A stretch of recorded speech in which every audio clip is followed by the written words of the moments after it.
Salut les petits, ben regardez, ça c'est notre maison là. C'est le lever du jour actuellement sur Dakar. La piscine est pas mal quand même, hein, ça va le faire. Hein. Et voilà, Dakar face à vous, avec le large, la houle qui rentre, les Almadies que certains connaissent, hein. Bonne zone de pêche. Et voilà, on va être bien là hein, pendant quelques jours, tranquille. On va pouvoir se baigner, profiter de la journée et partir pêcher en espérant qu'on trouve des gros baras. Et vous avez vu comme ça, j'ai l'air de bon touriste. Il me tarde déjà d'aller pêcher. J'espère qu'on va voir les gros baras. Allez, bonne vidéo. Bon alors mon petit Adrien, aujourd'hui tu viens pas travailler avec moi? Non, il faut que j'aille au boulot. Hein. Ah oui, toi tu vas travailler. En fait, moi je ne vais pas travailler, c'est vrai, je suis en vacances. Donc toi tu vas au boulot et moi je vais pêcher avec As. Ben, j'espère pour toi, hein, c'est le but. Hein. Ouais, ouais. Et donc tu disais que dimanche dernier ils sont arrivés l'eau froide en surface, non au fond, c'est ça? Alors, ils sont allés au Conque, donc c'est un sec connu sur Dakar. Donc en surface l'eau était chaude et en bas, donc il y a 30 mètres sur le sec, l'eau était froide, 23 degrés. Et dans la journée, le courant a changé. Et tu as de l'eau chaude qui est arrivée, une poche d'eau chaude, et le poisson est arrivé avec. Ah là là. Et donc ils ont fait 5-6 barracudas géants, chorifènes. Ah ouais. Il y avait les diabas. Bon, oh là là là. Arrête de me faire rêver, arrête de me faire rêver. Donc là on est sur l'île d'Ngor là, et puis là on attend la pirogue qui va nous permettre de traverser pour rejoindre Dakar. En face c'est Dakar. Voilà. Et là c'est l'île d'Ngor. Voilà. Bon, et on va pêcher demain après ensemble? On va pêcher demain. Bon. On va te laisser quand même un jour d'acclimatation. Ouais, arrête, tu me fais passer un jour d'acclimatation sur l'un des secs les plus profonds de Dakar. Merci de l'acclimatation, hein. Ça va être compliqué. Hein. Cadeau de bienvenue. Allez, bonne vidéo. Alors toi, tous les matins pour aller travailler, tu prends le bateau en fait. Tous les matins. Hein, là, on est sur Ngor et puis tu prends le bateau qui t'amène direction Dakar. 400 mètres après. Hein? 400 mètres. 400 mètres. Tu les fais pas à la nage tous les matins? Non, mais des fois ça m'arrive de faire la nage, mais pas pour le boulot. C'est quand même la belle vie, hein?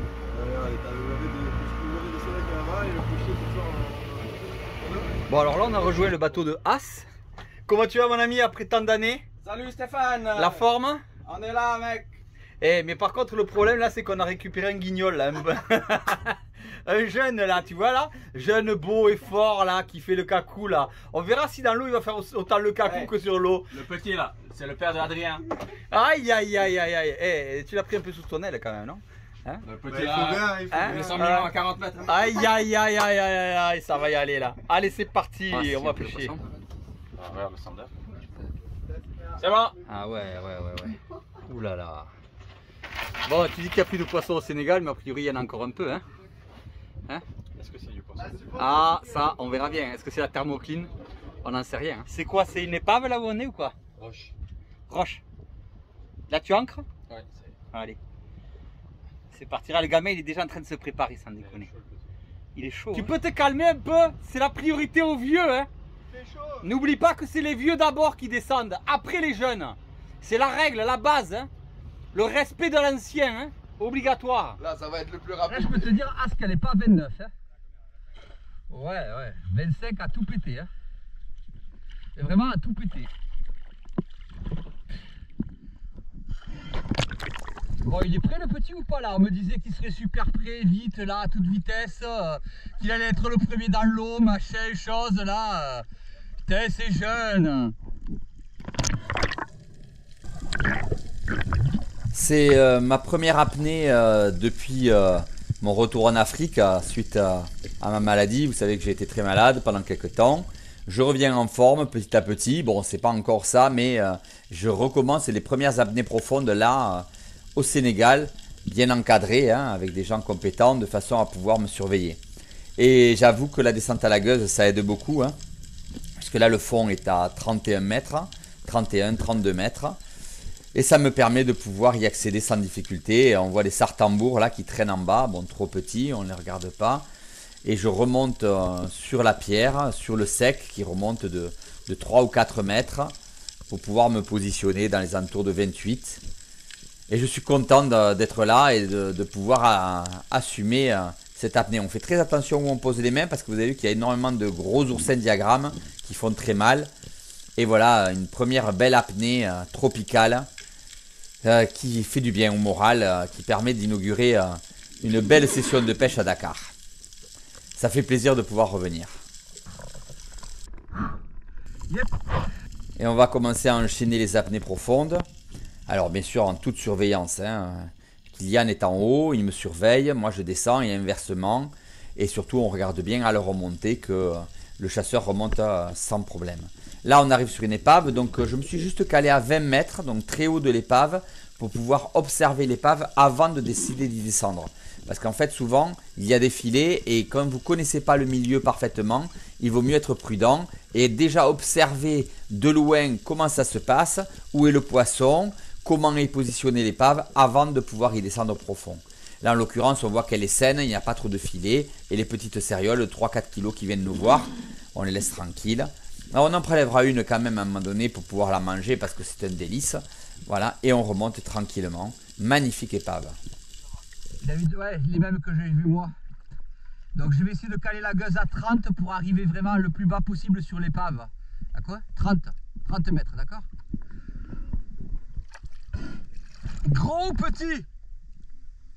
Ouais, c'est ce que j'ai vu. En fait, il faut 8 maximum. Allez, c'est parti. Grande inspiration, de façon à mettre un maximum d'air dans ses poumons et on se laisse tracter. La gueuse fait 9 kg et en fait, elle est marquée tous les 10 mètres. Et après, à certains moments, à partir de 25 mètres, elle est marquée tous les 5 mètres. Et la personne qui s'occupe là-haut de la remontée sait exactement à quel moment elle doit s'arrêter. Elle compte le nombre de taquets pour vous positionner exactement à la profondeur que vous voulez. Là, j'ai demandé qu'il me cale à 30. Donc, il va s'arrêter à 30. Il y a 32 au fond. Donc voilà, ça m'arrête 1 à 2 mètres au-dessus. Et je relance vers l'épave. Je crois que c'est l'épave, mais en fait non. C'était un tas de cailloux. L'épave était derrière moi. J'étais mal positionné. Donc je repars à nouveau vers l'épave. Donc là, je sais que mon apnée, elle est cuite. Parce que j'ai fait une erreur de positionnement, malheureusement. Je vois quelques badèches. Je vois quelques carpes. Quelques cérioles. Mais je ne peux pas tirer. Je préfère remonter et retenter ma chance plus tard. Quelques petites badèches au fond. Non. En fait, j'ai raté l'épave, je suis tombé sur le sec qui est plus loin, tu sais. Donc je l'avais dans le dos l'épave et sur le coup j'ai cru que la masse de cailloux c'était l'épave. Donc je me suis dirigé vers là-bas. Je dis merde mais c'est pas l'épave et je me suis retourné. Il y avait une petite cériole donc j'ai vu l'épave, j'étais au fond. Et donc je me suis redirigé vers l'épave. En bas il y a pas mal de petites badèches mais qui font 2-3 kilos qui sont pas intéressantes. Et j'ai pas revu les diabars. Allez, c'est à Kylian de descendre. Alors il a un énorme invert roller de chez André. Et on va voir que même si ces fusils tirent fort, les djabars c'est difficile à traverser.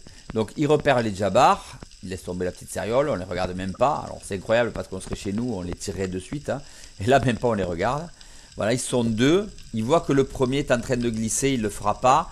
Donc il se positionne sur le deuxième, il le tire peut-être un peu loin et le djabar se décroche. Alors rien de grave parce qu'en fait vous verrez que les écailles ont arrêté la flèche, donc il a juste été piqué. Tu l'as eu? T'as tiré? Je t'ai entendu tirer d'en haut, mais qu'est-ce que t'as fait?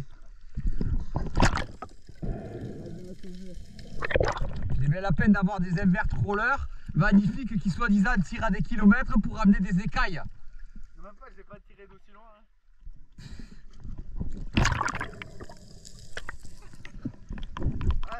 Je croyais que tu traversais les poissons avec ces fusils-là. C'est la première fois que je tire. Ah, vous me faites rigoler, 30 mètres.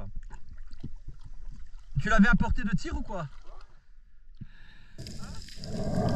Allez, c'est à mon tour, je redescends. Je sais que les djabars c'est fini sur cette épave, on les reverra plus, ça c'est certain. Ils sont au fond des cales et ils bougeront pas. Mais il y avait quand même quelques belles badèches, donc on va essayer, on va voir. Et j'ai une stratégie qui marche bien pour les badèches, puisqu'elles rentrent souvent dans l'épave. C'est de les laisser partir vers le large et après de leur couper la route. Alors vous allez voir, je vais la mettre en pratique. Je me laisse descendre. Il y a donc, la gueuse va s'arrêter à une trentaine de mètres, c'est-à-dire 2 mètres au-dessus du fond. Je la lâche. J'avance vers l'épave. Je vois la badèche, je m'en préoccupe pas. Vous l'avez vu déjà au fond? Voilà. Je m'en préoccupe pas. Elle est en train de s'écarter, je lui coupe la route. Donc elle ne se doute pas que je vais lui faire une entourloupe. Hein. Elle est là, elle part vers le large. Et là, je décide de me retourner. Je dis bon, allez, hop. Maintenant, on rigole pas, on va aller la faire. Maintenant que je suis au fond, donc je me retourne. Et je retourne vers elle. Qu'est-ce qu'elle veut faire? Elle va vouloir retourner à l'épave. Et en voulant retourner à l'épave, elle va passer près de moi.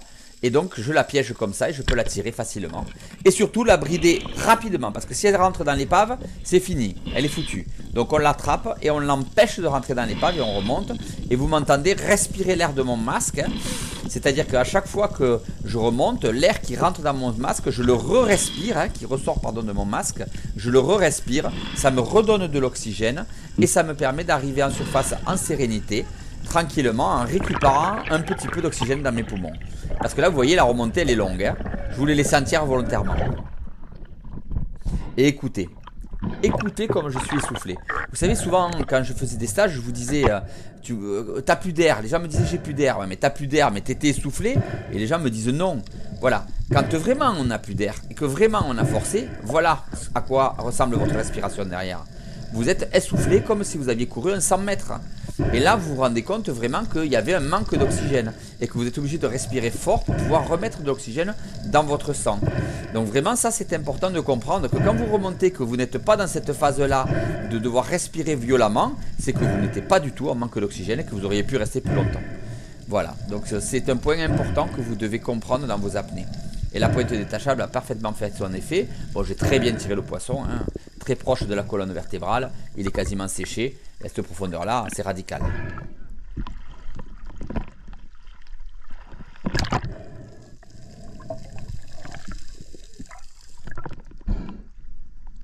Ah, si il m'a dit de tirer les badèches, alors je tire les badèches. Il m'a dit de tirer les badèches. Je l'ai tiré au fond, hein. Ouais, au fond. Posé au fond, 30 mètres, poum. Il y a combien? 32. Bah le vieux il n'est pas complètement cuit. Le vieux il n'est pas foutu encore. 32 mètres, badèche. Tiens. C'est pas une grosse, mais c'est bien. Je remonte, hein. Ah, elle est jolie quand même, non? C'est un beau poisson, hein. On va se régaler à la manger ce soir. Posé au fond. Eh oui, le vieux à 32, il n'est pas encore foutu. Il va s'en sortir de cette histoire. Malgré la maladie, il va s'en sortir, il va les faire les poissons. Hein? Regarde. Mon premier poisson du Sénégal, grâce à toi. Et là, je redescends directement parce que je vois des poissons passer en dessous de moi, mais j'ai pas des plombs. Vous entendez mon palmage? J'arrive avec Kylian qui se fout de ma gueule, bien sûr. Et parce que j'arrive pas à descendre, bien sûr, sans plomb, c'est compliqué. Et un groupe de cérioles de 2-3 kilos qui arrivent et qui m'entourent. Un magnifique spectacle. Et regardez, elles ont tellement pas peur que j'arrive à les toucher avec la pointe de mon fusil. Regardez. Ouais, c'est rigolo. C'est un petit jeu amusant. J'arrivais pas à descendre, j'ai pas les plombs. Je vous ai tout mouillé, non? Pardon, excusez-moi. Hein.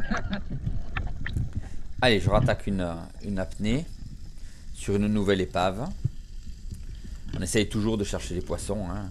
Je vous ai mis quelques vidéos comme ça où on ne voit pas obligatoirement des tirs, juste pour que vous preniez du plaisir à regarder les épaves de Dakar. En fait, à Dakar, parce que vous l'avez compris, on n'a pas pu aller sur le Kunken Jabar parce qu'on était parti trop tard. Il y a à peu près 50 épaves immenses à visiter. C'est vraiment magnifique. Mais vous vous rendez compte que la pêche est difficile. Elle est profonde et il n'y a pas beaucoup de poissons. Regardez, ça c'est une vieille du Sénégal. Je ne la tirerai pas. Hein. Je la laisse tranquille. Mais regardez comme c'est beau. Maintenant, il faut avoir les capacités de pouvoir pêcher. Hein. Là, vous voyez, je suis à peu près à 25 mètres. Hein. Pas beaucoup plus bas. Mais c'est quand même pas évident. Et puis surtout, l'absence de poisson. Il n'y a pas du tout de poisson. C'est compliqué.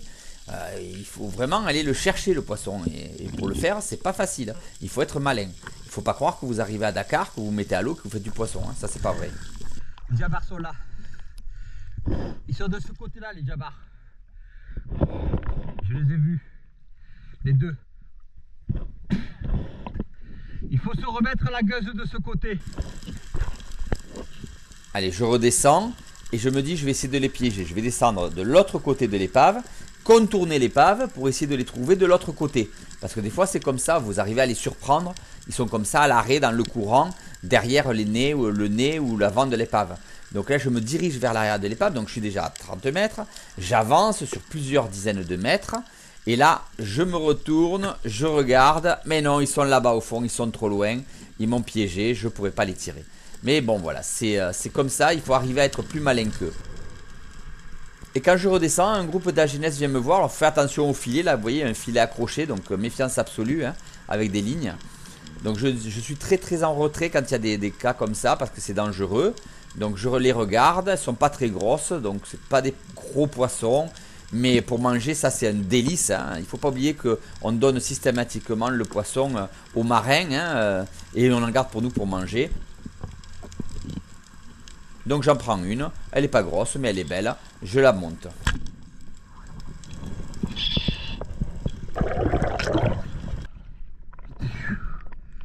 Bah petit.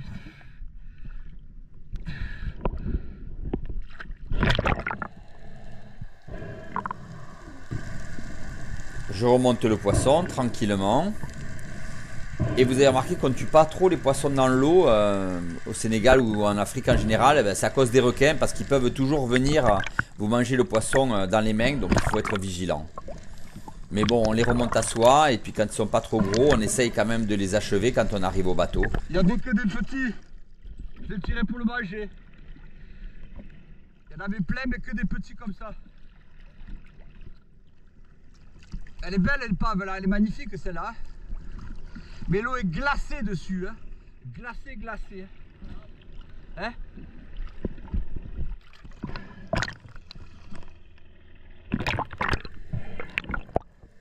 Donc là pour tuer de tels poissons, il vous faut des dagues longues hein, parce que là c'est pas nos petits poissons méditerranéens. Hein.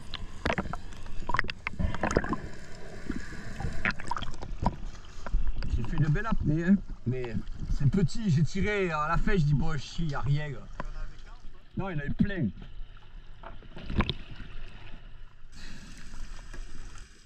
Et Kylian va me mettre la pâtée, hein, place aux jeunes comme j'ai dit toujours. Hein. Il descend sur le bateau, il y a un gros djabar, enfin un beau djabar. Il claque, il pense qu'il l'a perdu, il pense qu'il va pas le tirer. Mais coup de chance, le djabar se retourne et lui remonte de face. À bout portant, autant dire que là il n'a aucune chance. Il le tire parfaitement. Et là il n'y a rien à faire. Hein. Le djabar il sait même plus où il est. Il peut même plus aller dans l'épave. Il est bloqué. Il remonte avec. Très belle action de la part de Kylian. Magnifique.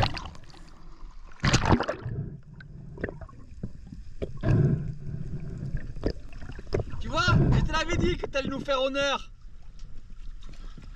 Et heureusement que As t'a dit ne tire pas le djabar. Hein. Magnifique. Superbe. Il t'est monté dessus ou quoi? Il t'est monté dessus depuis le fond? Sur l'épave? Il est reparti, j'ai attendu, il est revenu et... Ah mais, t'es le meilleur. Eh les petits, je vous dis toujours qu'il faut persévérer. Je lui dis continue, va aller chercher le poisson, va aller chercher le gros. Mais lève-le, t'as pas de force ou quoi? Et au final, il le fait. Et il me fout la pâtée du coup, voilà. Moi j'ai 3 poissons et lui il a fait le gros. Parce qu'il était persévérant. Allez, bonne vidéo, c'était la première de Dakar. A bientôt, il va y en avoir bien d'autres, va. Ciao. Et voilà, c'est la fin de journée. Et on profite de la houle qui rentre sur un beau coucher de soleil.